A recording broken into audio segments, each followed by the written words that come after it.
चलिए देखिएगा बाबू, सबसे पहला क्वेश्चन है 60 डिग्री के कोण पर आना दो समतल दर्पण के बीच जब एक वस्तु को रखा जाता है तो बनने वाले प्रतिबिंबों की संख्या है। पहला ऑप्शन है 2, दूसरा ऑप्शन है 4, तीसरा ऑप्शन है 5 और चौथा ऑप्शन है 6। तो ये क्वेश्चन जो गिरा है बाबू आपके फिजिक्स से क्वेश्चन है। अब फिजिक्स से क्वेश्चन में सबसे पहला चैप्टर जो है, चैप्टर का नाम है लाइट। लाइट यानी इसका हिंदी होता है प्रकाश। अब बात समझिएगा कि जब लाइट से है तो लाइट की बहुत सारी घटनाएं हैं। परावर्तन होता है लाइट का, अपवर्तन होता है, पूर्ण आंतरिक परावर्तन होता है, प्रकीर्णन होता है, टिंडल प्रभाव दिखाता है, उसके बाद विवर्तन होता है और उसके बाद पोलराइजेशन होता है, ध्रुवीकरण। तो इतनी घटनाओं में सबसे पहले जो ये चैप्टर गिरा है, ये लाइट का सबसे पहली घटना से गिरा है रिफ्लेक्शन। रिफ्लेक्शन का हिंदी होता है परावर्तन, प्रकाश का परावर्तन। रिफ्लेक्शन का हिंदी होता है प्रकाश का परावर्तन। अब देखिए, प्रकाश के परावर्तन से ये क्वेश्चन गिरा है, तो आज परावर्तन के बारे में पूरा हम डीपली समझा दे रहे हैं। ठीक है बाबू, पूरा का पूरा A to Z डीपली समझा दे रहे हैं। मतलब 2 दिन का लेक्चर होगा, 2 दिन के थी में परावर्तन से कोई भी क्वेश्चन आएगा आप लोग पकड़ लोगे। तो प्रकाश के परावर्तन की घटना किसे कहते हैं? तो प्रकाश के परावर्तन की घटना जानने से पहले आप लोग प्रकाश के बारे में जान लीजिए। प्रकाश क्या है? तो प्रकाश जो है, प्रकाश के बारे में सबसे पहला लाइन है कि प्रकाश ऊर्जा का स्वरूप होता है। प्रकाश क्या होता है? ऊर्जा का स्वरूप होता है। दूसरी बात कि प्रकाश जब ऊर्जा का स्वरूप होता है तो ऊर्जा खासकर ऊर्जा ऐसी चीज होती है जिसकी ज़रूरत आज सभी किसी की है। पिछला लेक्चर में हमने आपको बताया कि किसी देश को चलाने के लिए सबसे बड़ी चीज़ जो होती है वो एनर्जी की ज़रूरत होती है। पिछला क्लास जो था वो आप लोगों के नाभिकीय विखंडन पे था, जो खासकर ऊर्जा के ही बारे में हम उसमें चर्चा किए थे। चलिए, तो उस बात को हम नहीं देखेंगे, इस बात को देखेंगे। तो प्रकाश क्या है? ऊर्जा का स्वरूप है। और दुनिया में सबसे तीव्र गति से चलने वाला जो चीज़ होता है वो प्रकाश ही होता है। प्रकाश की वेलोसिटी जो होती है वो होती है 3 × 10⁸ मीटर प्रति सेकेंड या 3 लाख इकाई दहाई सैकड़ा या 3 लाख किलोमीटर प्रति सेकेंड। मतलब दुनिया में इससे तेज चलने वाली चीज़ अभी खोजी नहीं गई है। और प्रकाश को एक और नाम से जाना जाता है जिसको कहा जाता है फोटोन। क्या कहा जाता है बाबू? फोटोन। फोटोन बहुत अच्छी चीज़ है, इसके बारे में अगर पढ़ोगे तो फोटोन के थ्योरी जो देने वाले थे उनका नाम था प्लैंक साहब। क्या नाम था? प्लैंक साहब। प्लैंक्स यही जो थे फोटोन की थीसिस दिए थे, और वो थीसिस था क्वांटम मैकेनिक्स। क्या था? Quantum mechanics. ठीक है, अब हम आगे आते हैं। तो प्रकाश अपने आधार पे इस दुनिया में जितनी भी चीज़ें हैं, प्रकाश अपने आधार पे उसको 3 भाग में बांटती है। प्रकाश कहती है कि हम इस दुनिया की जितनी भी चीज़ें हैं उसको 3 भागों में बांट देंगे। कौन कौन है? तो प्रकाश के अनुसार पदार्थ जो है 3 भागों में बांटा है। पहला है ट्रांसपेरेंट, जिसका हिंदी होता है पारदर्शी। क्या होता है? ट्रांसपेरेंट। उसके बाद दूसरा होता है ट्रांसलूकेंट, पारभासी। ट्रांसलूकेंट इसका होता है पारभासी। और तीसरा होता है, इसका नाम होता है ओपेक। ओपेक यानी अपारदर्शी। पारदर्शी किसे कहते हैं? तो जिससे होके प्रकाश आर पार चली जाए। और पारभासी उसे कहते हैं जिससे प्रकाश बहुत कम मात्रा में आर पार जाए, जैसे घिसा हुआ कांच, तेल लगा हुआ कागज, भींगा हुआ कपड़ा। नहीं समझ रहे हो? Any problem? और अपारदर्शी उसे कहते हैं जिससे प्रकाश आर पार न जा सके। ठीक है, उसकी बात बता दे रहे हैं। प्रकाश, क्वेश्चन उठता है कि प्रकाश के ऊपर गुरुत्वाकर्षण का प्रभाव होता है कि नहीं होता है। गुरुत्वाकर्षण का मतलब समझते हैं आप लोग? क्या होता है बोलिए? जब किसी चीज को आप ऊपर फेंकते हो तो पृथ्वी उसको क्या करती है? अपने फोर्स के अनुसार उसको क्या कर लेती है? नीचे खींच लेती है। इस घटना को हम क्या कहते हैं? गुरुत्वाकर्षण। गुरुत्व के कारण आकर्षण। गुरुत्वाकर्षण का थीसिस देने वाले थे न्यूटन साहब। गुरुत्वाकर्षण जिसका इंग्लिश नाम होता है ग्रेविटेशन, इसका थीसिस देने वाले कौन थे बाबू? न्यूटन साहब।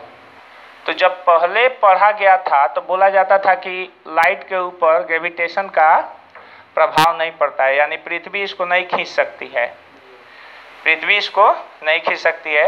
लेकिन बाद में जब आइंस्टीन साहब आए तो उन्होंने बताया कि लाइट को गुरुत्वाकर्षण क्या करता है? प्रभावित करता है। और उन्होंने दिखाया।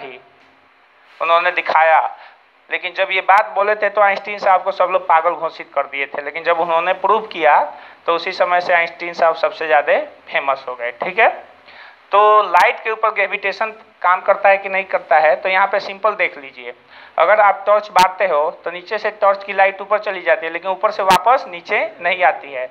क्यों नहीं आती है? तो कारण है कि पृथ्वी का गुरुत्वाकर्षण बहुत कम होता है।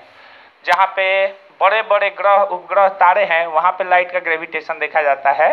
जैसे सूर्य के पास से जब लाइट गुजरी ना तो उसके ऊपर ग्रेविटेशन फोर्स काम किया और उसको आइंस्टीन साहब ने दिखाया था। उसके बाद आती है अंतरिक्ष में कि एक ऐसी चीज होती है जिसका नाम होता है ब्लैक होल। क्या नाम होता है? Black hole. ब्लैक होल जिसको काल छिद्र भी कहते हैं। क्या कहते हैं? काल छिद्र। ब्लैक होल जो है ना लाइट को अपने अंदर जब खींचता है ना तो लाइट को बाहर नहीं जाने देता है। तो कैसे नहीं जाने देता है? तो यहाँ पे एक्सपेरिमेंट देख लीजिए, हम आपको समझा रहे हैं। इधर देखिए मेरे ऊपर। जब किसी चीज पे लाइट पड़ती है और रिफ्लेक्ट होकर आपकी आंखों पे आती है तब वो चीज क्या होती है? आपको दिखाई दे जाती है। लेकिन जब किसी चीज पे लाइट पड़े और रिफ्लेक्ट होकर आपकी आंखों पे नहीं आए तो चीज काली दिखाई देती है। क्या दिखाई देती है? काली। सिंपल सा बात यही समझ लीजिए। तो जब ब्लैक होल पे लाइट पड़ी ना तो वो वापस नहीं आई। तो इसका मतलब ब्लैक होल का ग्रेविटेशन फोर्स इतना ज़्यादा था, ब्लैक होल का ग्रेविटेशन फोर्स इतना ज़्यादा था कि वो लाइट को वापस आने नहीं दी।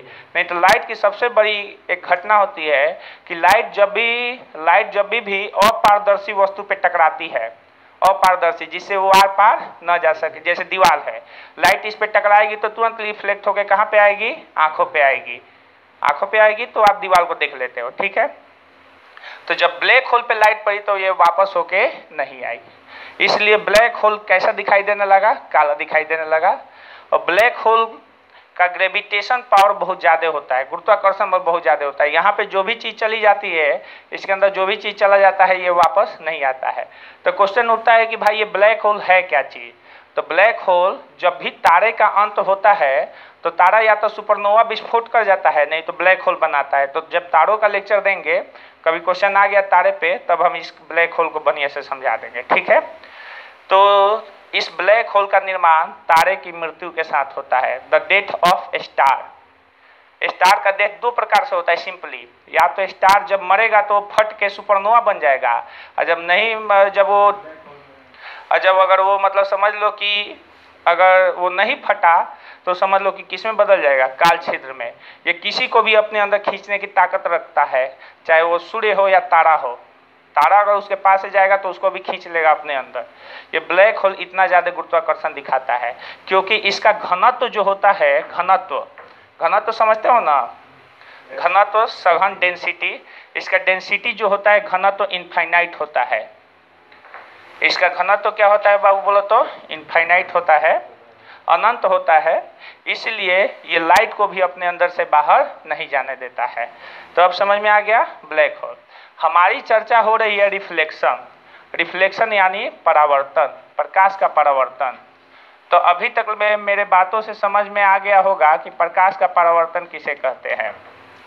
जब प्रकाश किसी वस्तु से टकरा के वापस लौटती है तो इस घटना को परावर्तन कहते हैं। तो परावर्तन की घटना किन पदार्थों में दिखाई देगी? पारदर्शी में कि पारभासी में कि अपारदर्शी में? अपारदर्शी में दिखाई देगी, क्योंकि ये पार जाने देगा नहीं, तो टकरा के वापस क्या हो जाएगी? वापस आपके आंखों पे आ जाएगी।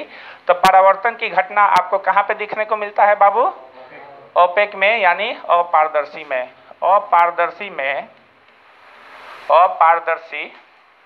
में आपकी कौन सी घटना दिखाई देने को मिलते हैं बाबू बोलो तो? परावर्तन की घटना।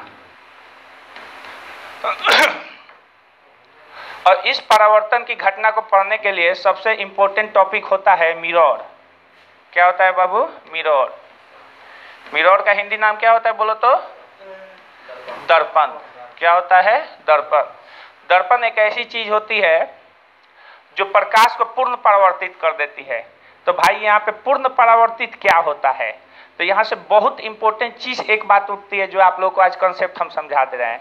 पूर्ण परावर्तन और आंशिक परावर्तन, इन दोनों में अंतर होता है। देखिए, ये दीवार जो होता है प्रकाश को पूर्ण परावर्तित नहीं करता है, लेकिन जब दर्पण पर लाइट पड़ेगी तो वो क्या कर देगा? पूर्ण परावर्तित कर देगा। तो भाई ये दीवार क्यों पूर्ण परावर्तित नहीं किया? तो हम दिखा रहे हैं आज आपको। हम आपसे पूछ रहे हैं कि दर्पण का रंग कैसा होता है, जरा बताइए तो। उजला होता है। हम उजली वस्तु रख देंगे और दर्पण रख देंगे, बता दोगे कि किसका रंग सफेद है? दर्पण का रंग जो शीशा उसका होता है, शीशे का कोई खास रंग नहीं होता है। कारण क्या है? शीशे के अंदर अपना रंग क्यों नहीं होता है? तो हम आपको बता रहे हैं। ये दीवार है और एक दर्पण है। दीवार का रंग ये देख रहे हैं नीला है, दर्पण का रंग हम नहीं डिसाइड कर रहे हैं कि दर्पण का रंग कैसा होता है। ठीक है, कोई पूछ देगा कि पानी का रंग कैसा होता है, तो कहता है लोग पानी का रंग नीला होता है। भाई पानी का रंग नीला नहीं होता, वो आसमान के रंग से वो नीला दिखाई देता है। पानी को अगर गिलास में रख देंगे तो नीला दिखाई देगा? शीशे के गिलास में देख लोगे तो नीला दिखाई देगा? नहीं। तो यहाँ पे यही पूर्ण परावर्तन और आंशिक परावर्तन की घटना समझ में आएगी आप लोगों को कि देखिए क्या होता है। सफेद प्रकाश कितने रंगों का मिश्रण होता है? 7 रंगों का। यानी व्हाइट कलर जो होता है कितने रंगों का मिश्रण होता है? 7 रंगों का। कितने रंगों का मिश्रण होता है बाबू? 7 रंगों का। अब बारी आती है कि ये 7 रंग कौन कौन होते हैं? तो विबजियोर,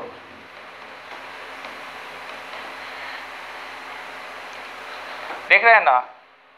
भी से होता है वायलेट, बैगनी, ठीक है ना? आई से होता है इंडिगो, आसमानी। ब्लू से होता है ब्लू, नीला। और ग्रीन से होता है हरा। और वाई से होता है येलो, पीला। ओ से होता है ऑरेंज, नारंगी। और आर से क्या होता है? रेड, लाल रंग। ठीक है, अब बारी आती है कि सफेद प्रकाश जो होता है 7 रंगों का मिश्रण होता है। कितने रंगों का? 7 रंगों का। तो देखिए, जब सफेद प्रकाश दीवार पे पड़ती है ना, तो दीवार क्या करता है? प्रकाश के कुछ रंगों को क्या कर लेता है? अवशोषित कर लेता है, और बाकी रंगों को क्या कर देता है? रिफ्लेक्ट कर देता है। तो जिस रंग को वो अवशोषित करेगा उस रंग का वो दीवार दिखाई देगा। अब बाकी रंगों को जो जब रिफ्लेक्ट करेगा तो आपके आंखों पे आएगी, तो आप केवल उस दीवार को उसी रंग के रूप में देख पाओगे। ठीक है, अब दर्पण पे पड़ेगा तो दर्पण जो होता है प्रकाश के कोई भी भाग को अवशोषित नहीं करता है, वो टोटल रिफ्लेक्ट कर देता है। इसलिए दर्पण का रंग मतलब आपको कुछ खास दिखाई नहीं देता है। तो अब हम बता रहे हैं कि इस घटना को क्या कहेंगे? जब प्रकाश की किरणें किसी वस्तु पे पड़ती है